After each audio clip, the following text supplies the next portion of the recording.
In the fervent investigation and coverage of it, both women, both Lewinsky and Hillary Clinton, got hammered as slutty and frigid, overweight and ugly, dumb and monstrous.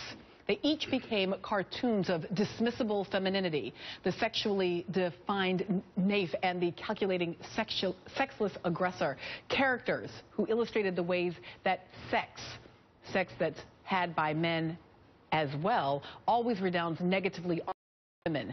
These two women weren't at odds, they were in it together. So you can't really have the Monica Lewinsky conversation without having the Hillary Clinton conversation, and Tracer says it's because they become these two sides of the ugly coin, and who emerges? Bill. Right.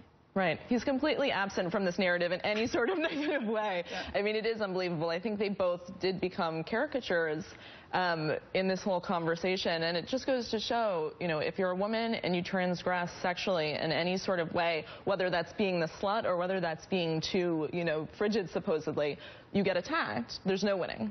Well, and he is the first, as president, sitting there in that moment as president saying, I did not have sex with that woman. He is the first to engage in the slut shaming. He is the first who clearly at that moment is willing, not knowing that there's physical evidence, willing to say, I have had this affair, but I'm going to just call her a liar and move on and send her into history as the crazy lady. And he's the first to dehumanize her, right? That woman. He's the first to completely dehumanize her and take her personhood away. And that's what I thought was really interesting about her piece. A couple of times she says, you know, it may surprise you to know that I'm a person. And I wonder the extent to which, Byron, that is precisely what slut shaming is in a broader cultural sense.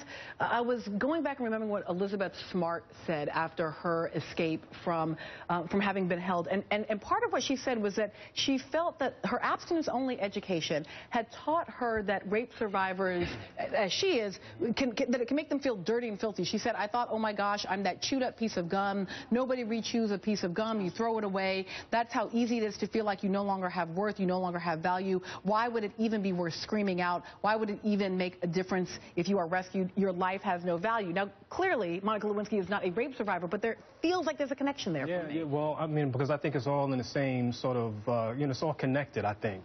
And I think that's the power and the impact of slut shaming, right? I mean, you dehumanize, and I think, you know, that's the one thing that I sort of took away from the essay, was that the essay humanized her in a way that I haven't really seen in a very long time.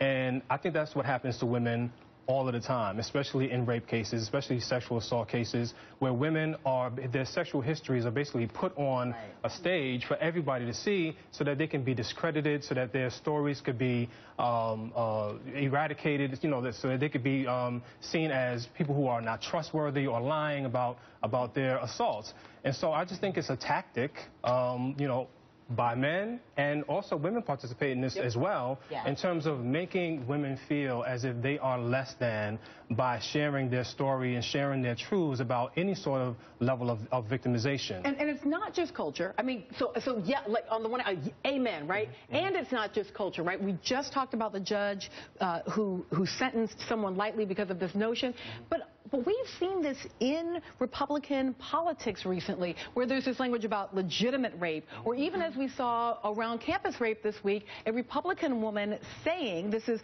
Naomi Schaefer Riley in the New York Post this week, saying, the liberals have run the show when it comes to dealing with regrettable campus sex and screwed things up completely. First, they stepped back from endorsing traditional beliefs about sexual restraint. Then they embraced the claim that every drunken hookup is rape. The Republicans lost on this kind of language last time. Yeah, I mean, the problem with this is you go to the RNC just had their spring meeting, right, where they're aggressively trying to figure out ways to court women and to appeal to women and to root out this language. But they can't control every conservative, every Republican, and this has been part of the thinking in a certain strain of conservative thought for so long that it's going to be a long time before the Republicans can kind of purge this sort of language from their rhetoric. And yet, Monica Lewinsky reminds us that this is not. It's not a partisan. Slut shaming is not a partisan issue. Exactly. But what I find interesting is one of the tactics that the Republicans have chose to do is to have women deliver these anti-women messages.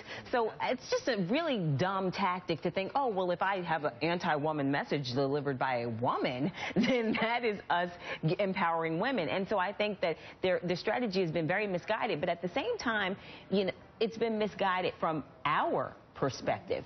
But if you look at parts of their base, these messages resonate. And again, a lot of what they do is about appealing to the primary voter base initially. And I think Democrats can't underestimate the need to push back against this kind of rhetoric, and not to think it's going to just sound so silly that it should be dismissed. And again, I would just point out that the resurgence of a Monica Lewinsky conversation is a critically important one around these issues of women and consent and sexuality. But it also reminds us that Democrats, for all this finger pointing at are going to have to cope with a very long history of this behavior within the Democratic Party. Thank you to Jessica Valente and Tara Dowdell and Byron Hurt and McKay Coppins.